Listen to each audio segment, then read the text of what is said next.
So we're just here, like you probably had a million people come stop by about the damage that happened, what, back in April? Were you here when that happened?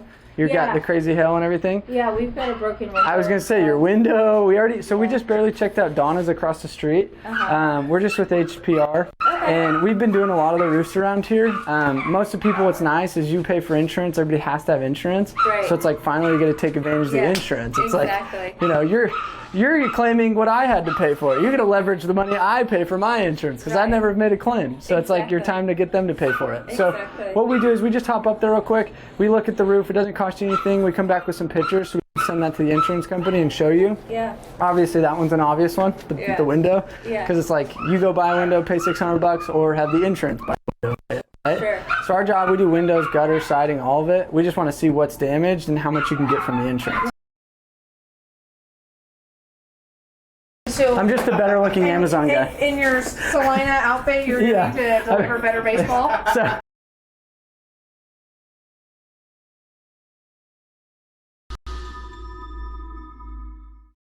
Okay, so part of what we're doing when we come out to a property for an inspection is we're looking at the entire property because we want to make sure that a homeowner is indemnified from any kind of damage that would happen. That includes fences, and sometimes fences are really prone towards wind damage, but they can also be damaged by hail. Especially fences like this that have a stain on them, it's possible for hail to leave splatter marks that leave a break in the stain, which can allow water into the wood and allow that to rot out. So oftentimes carriers will pay to power wash and restain a fence so that it maintains its integrity.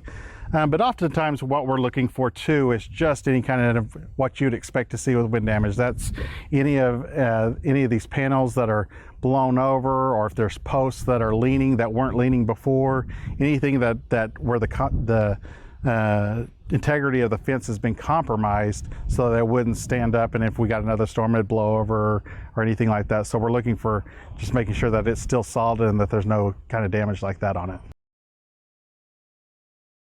Okay, so a lot of times you're gonna have big dogs, little dogs, kids crawling all over, naked in the little window next to you. I mean, you're gonna deal with every different situation. So you need to be prepared for those situations so that you can be the one that's in control.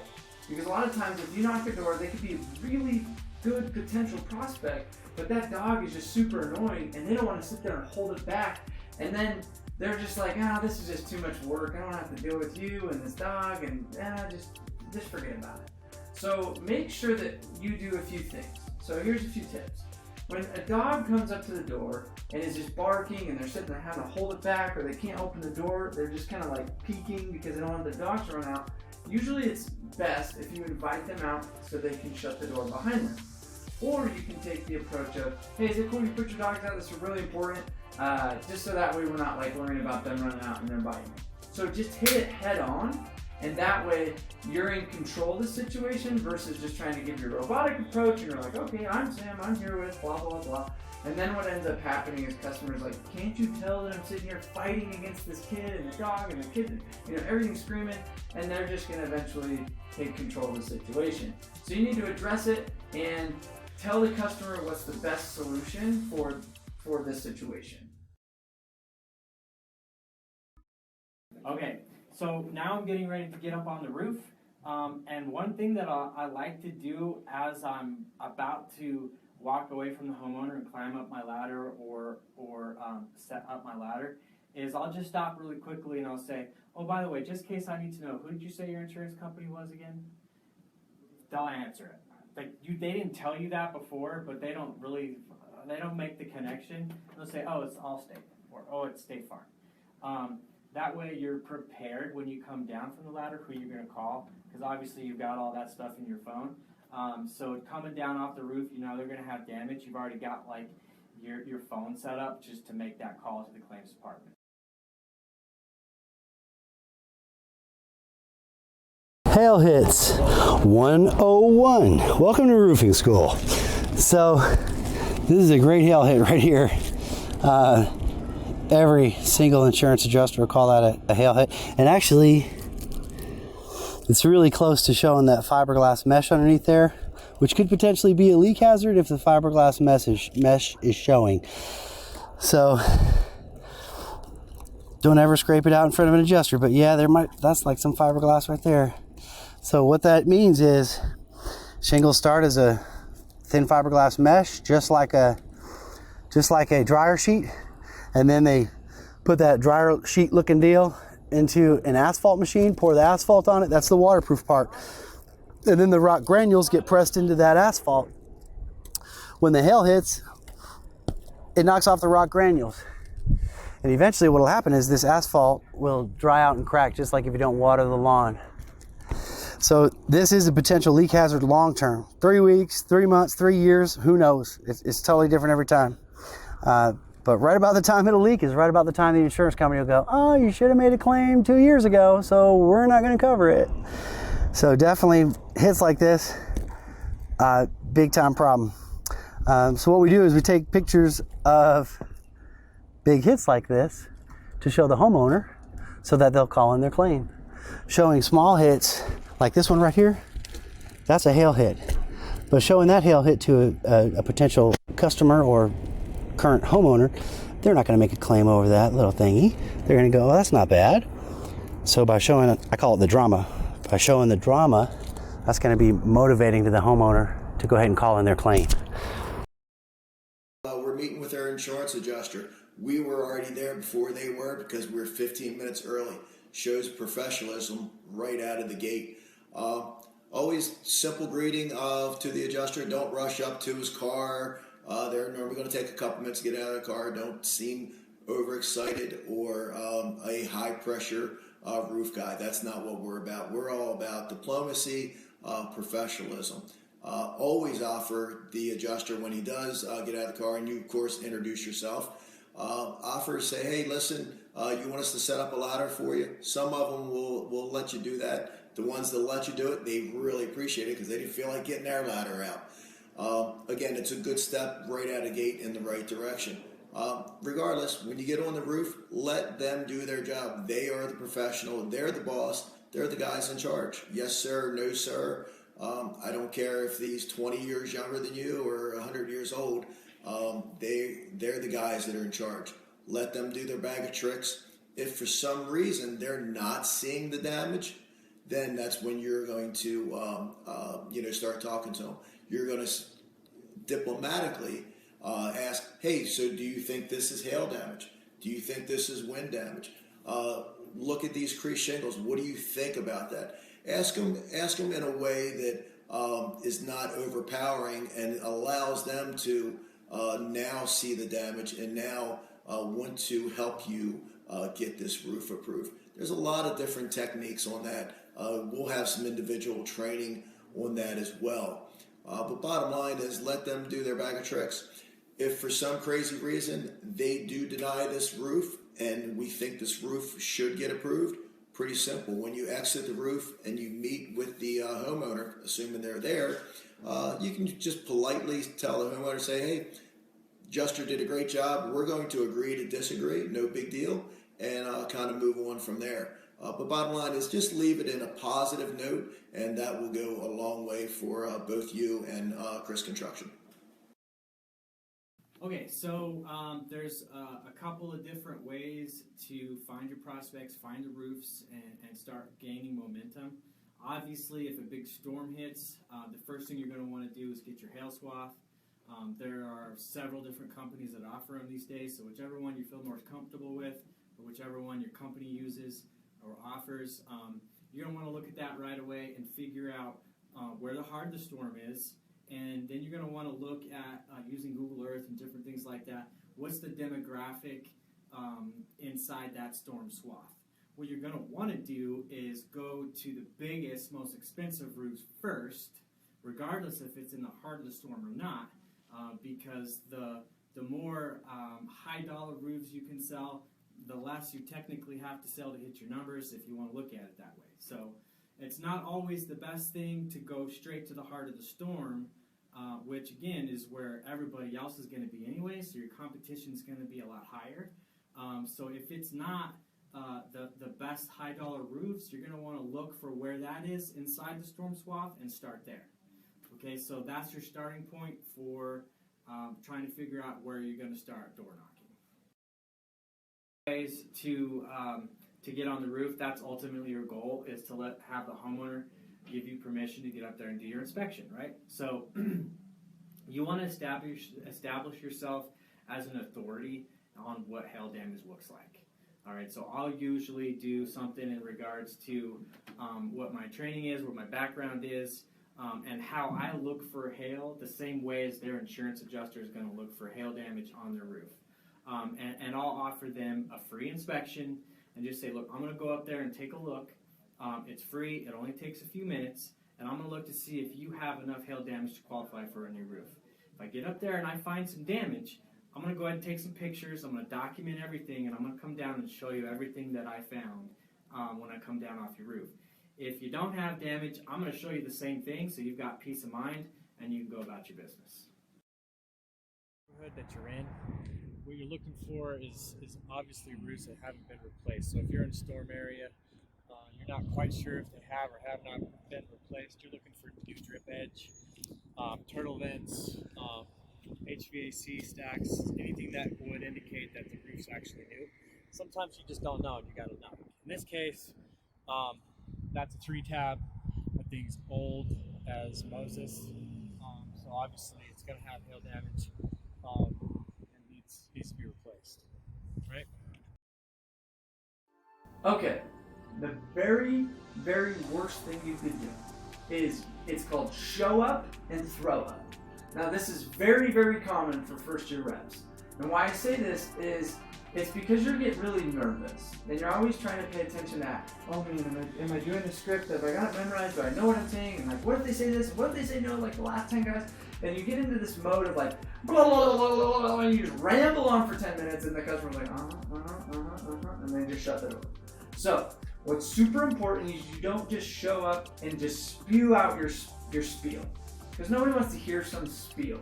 You want to walk up to some store and the customer or some sales rep comes up to you and is like, hey, let me tell you about this car and this car. And like if you looked at this car and the features and the Bluetooth, and like, you're like, hold on. Like, you don't even know if I'm here shopping for a car. Like, I might just be checking on my finance. Like, hold on. So slow down. So how you do that is you simply listen. So ask simple questions like, are you the homeowner? Hey, how long have you lived here? Hey, do you know any of the neighbors? Have you seen like my signs, or have you seen this, or whatever? But then start engaging, like, oh my gosh, I've got a 3-year-old too, and you know, make a joke about it. Then just slow down, and people will appreciate it. And so that instead of you not just like trying to rush and get through your pitch and then be like, did that work? And that's very common. So make sure you're aware of if you're doing that or not.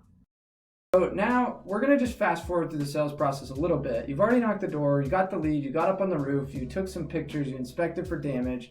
Now you're coming back down off the roof and you're about to present the photos to the customer. And we're going to go through how to present the right scenarios and ask some questions to the customer. I'm going to be customer, Land's going to be rep. Obviously he's the one that sold over $3 million of roofs in a year. So we're going to watch kind of how he does that and how he would transition me to where he wants me to go.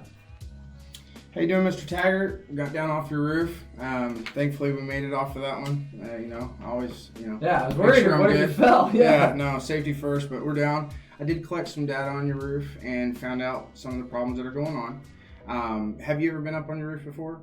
No, I hate heights. No, okay, good. Well, yours is not a fun one, so, it's kind of one of those ones where let us take care of that. And this is what we found. So on these pictures here, basically what we're finding is the impacts from the hail have damaged the shingles.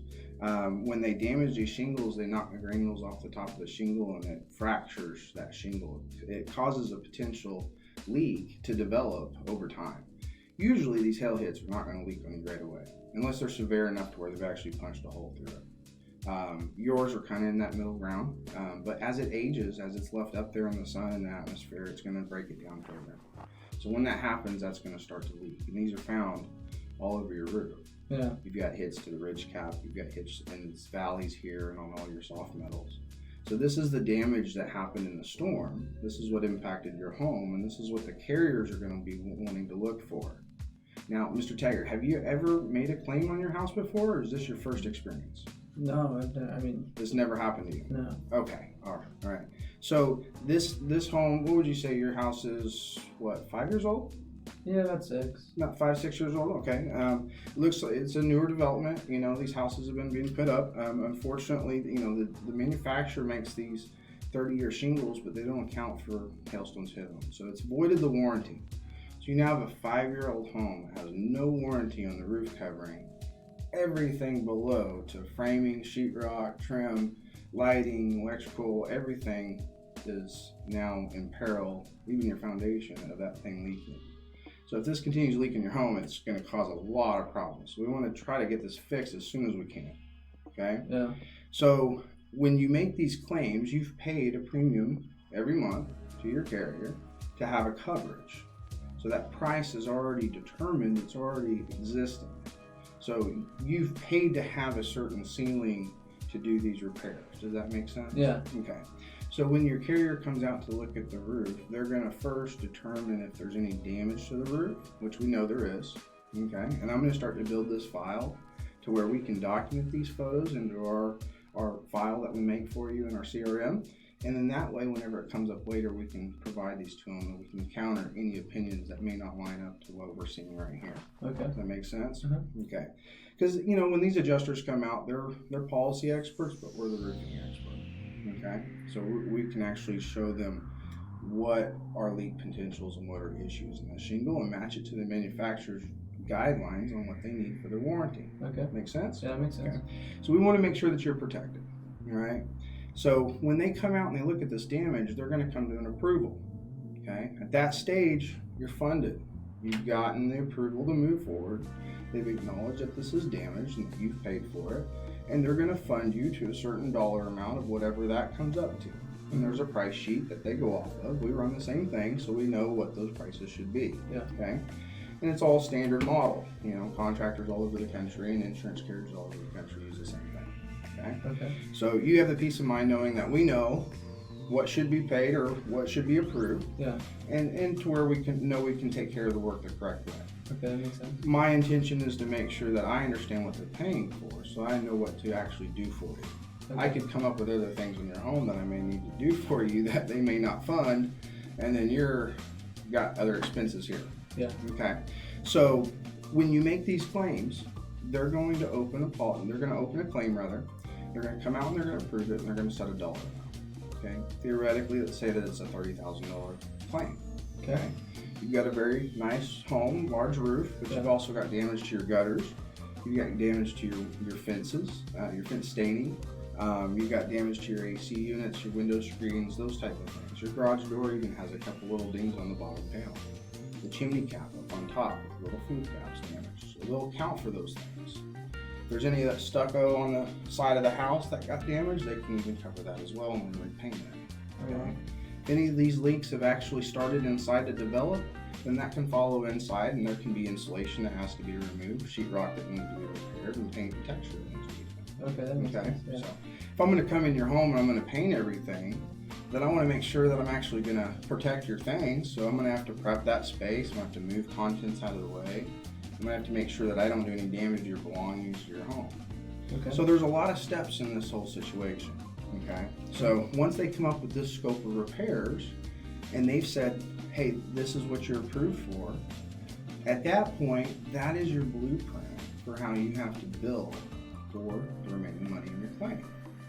Have you ever heard the term depreciation? Yeah, I mean, I know depreciation. You know, okay, yeah. So depreciation is going to be applied to your roof. All right, so it's going to depreciate the value of the roof. They don't sell old shingles, they only sell new ones. So you're going to be paid up front, this first payment, but they're going to withhold a good portion of the money based off of age on your home. Okay, so that depreciation is very important to you because that's how they're kind of fluctuating the money. Okay, you have certain choices to make in that scenario, and we're talking about doing an estimate on your roof. So I want you to understand which options you have and how they work for you. Yeah. Okay. So the first option would be that they're going to come out, they're going to make this payment. Let's say it's a $30,000 roof, and you got a nice home. This is a $5,000 deductible. Okay, Now, if your first check is only depreciated a few $1,000s and it comprises of the roof, the gutters, the fence, the AC, all these components of the whole claim, your first check's going to be fairly large because you have a new home. Yeah. It's not old. It hasn't depreciated yet. You still have good value in it. Okay, that makes sense. So if I were to come in and I'd say, Mr. Taggart, let me give you my best cost price for my crew to order material, for my company to order material, my crew to show up, me to show up and make sure that everything goes well on install day, and when we're done, you pay me in cash or a check or pay me in full, however you decide, and we're done and the file's closed and you have a warranty intact with us. That's how you use me as just a roofer. But if we're going to go through the insurance model, then there's a different estimate that has to be written because you've already had that coverage that you've been paying for. And if I go and I water that coverage down or I minimize the roof build, meaning if I give you a retail price, it's usually going to be just a basic roof with the same components that are there and, you know, just the necessities. Yeah. You know, if you're doing the insurance claim, you've got a lot of, you know, flashing and extras, code issues, the different requirements that are going to be a part of that. So if you're going back to obtain your depreciation on your claim and actually get the full value of what you've been paying for, then we need to write it based off of that blueprint. And if anything, we need to comb back through that blueprint and make sure what's not on there, Okay. you know, and supplement that, because that's another right that you've been paying for, is the ability to supplement your claim to obtain reasonable cost to do it all. So does that make sense why I need to ask you a few questions to be able to write you an estimate? Yeah, that makes sense. Because I need to know what you want to accomplish. Yeah, that makes sense. So at the end of the day, it's your home. I'm not here to tell you how to do it, but I want you to know which ways you can do it, and then that way we can figure out what's best for you. Okay, that makes sense. Sound good? Yeah. You got a little while we can sit here and we can write it together? Yeah. Awesome, brother. Okay, so there's kind of step 2, is you're explaining, here's the scenario, here's the process, here's what's going on. Anything else you'd want to add as far as explaining what you just did? Basically, just pay attention to your customer, understand what they're needing, actually understand what policy and claim means, and what different ways it can be worked. Don't get stuck in a one-track mind thinking that there's just one model to help somebody. Because if you only have one model to help somebody, you're only going to help so many people on that street because there's only so many people that are receptive to your plan. But if you have multiple models and you have multiple choices, you're going to be able to help a lot more people on that street because everybody on that street has different ideas and different plans. Love it. I don't want to do anything illegal or anything fraudulent at all. I won't do that for my customers, but I will definitely give them options. That's cool. Let them make their choice. Cool. So now we're going to do, the next step is going to explain what he does after that. When he's like, okay, let's sit down and write this up. All right, so now we're at the door. This is the part that everybody hates, and I'm not gonna lie, I don't like it either. But it's a necessity, right? This is what we do. If you can't knock a door and you can't pitch, you need to go find something else to do. Okay, so I'm just gonna give you a few things that help me, a few things that I do at the door, and it might resonate with you, it might not, but we'll see what happens with this. Okay, so the first thing that I think is really important is you have to establish a connection quickly. You don't have very long to make that connection with whoever it is that's going to open the door, right? So you need to be able to be good at identifying who is it that just opened the door. And it's a lot about how they present themselves, how they ask, what it is you're doing there, all this stuff. You have to get good at being able to read, okay, this guy's a cleric, he's a type A, he needs a lot of bullet points because he's not going to mess around with a long story or saga of this, that, or other. And then you got your cleric, your sanguines, and they're like bottle rockets, super happy, bubbly, blah, blah, blah, blah, blah. And so being able to mirror and speak in the language of whoever it is opening the door is going to take you a long way. The insurance say, all right, I'm ready to go. So what the adjuster is going to do is they're going to come out here and they're going to draw a test square. It's a 10 by 10 area, and they're going to count all of the hail impacts in that test square. depending on the carrier, between 8 and 12 is the threshold where they just total the whole slope. So if there's 10 to 12 in this 10 by 10 area, they total the whole slope. So then they'll also look over here. And what if they only see it on one slope? Then they'll slope it. They'll only agree to replace one side. Oh, really? Yeah. And then what the customer's like, well, I want you to do both sides.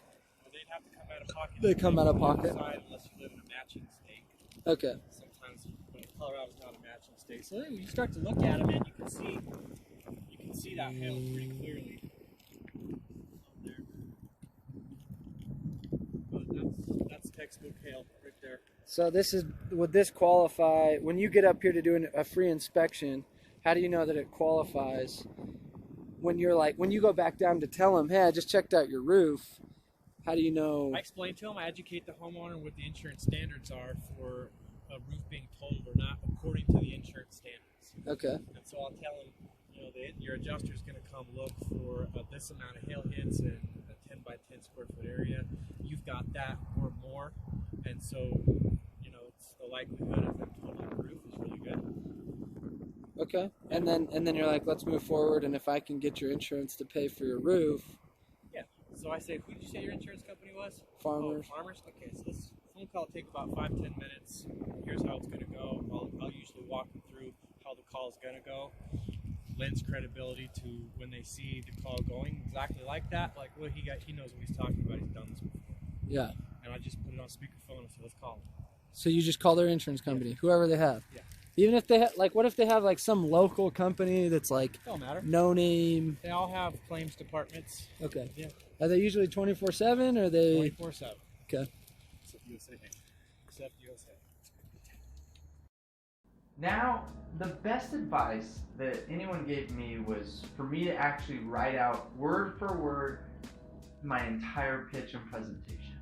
Now, this seems super tedious and boring and something you probably don't want to do, but I promise you, it'll help you realize what you know and what you don't know. Because if you go watch these training videos and you go see this example and this example, and you can't formulate it into, okay, this is what I do, then it's going to be hard for you to actually, like, when you're on the doors, to have just pull out of this, like, piggy bank of knowledge in the back of your head. You need to be able to just pull it out fast. Because in a real life scenario, you don't have time to be like, oh, so then this is what I say. So my one advice is take good old pen and paper and write it out. Because it's way more valuable than just trying to be like, oh, I can remember all that. Fifth point, which is tools, technology, and terms. Say that 10 times fast. Really, the whole point is with the tools, our guys wear a tool bag, and there's a bunch of stuff in the tool bag. Like, we use laser pointers. So think about a laser pointer. Go back to when we were walking around the home with the customer. If there's something that you want to point out to them, like some hail damage on a gutter is a classic one. I mean, I can't tell you how many times I've walked around a house and been like, oh yeah, see that hail hit right there, right there. Can you see it? No, I can't see it. Where are you looking? Right over there? Yeah, about 6 inches to the right of that. Oh, okay. Well, instead of doing that whole thing, you have a laser pointer and you're just clicking, hey, do you see that hail hit right there? That's a hail ding. That's from hail, hail came out of the sky, blah, blah, blah, blah. So that type of thing really makes a difference with the customer and establishing yourself as an expert. Metal pointers, like an antenna from an old school radio or a TV or something like that from back in my day. You just basically extend the pointer and then you can use that up on the house to point different things out, okay? Pitch gauge, measuring tape, gloves, our guys wear gloves, wearing a vest. So when you wear a vest, you don't look like a typical roofer, which is the whole point. You don't want to look like a typical roofer who pulls up to the house in a jacked up truck. Let's see, tool belt. Yep, so our guys wear a big tool belt with all the stuff in it, and basically what you end up looking like is the claims adjuster that comes to look at the house. Cougar paws, collapsible ladder. I can't tell you how many times a collapsible ladder was a point of 5 to 10 minute conversation with a homeowner. They think they're awesome. They think they're cool. So The tools are a big piece. The technology, different things that we use, our sales reps use. You know, obviously there's all kinds of storm apps, but we have the weather map pulled up. One of the tips that I always have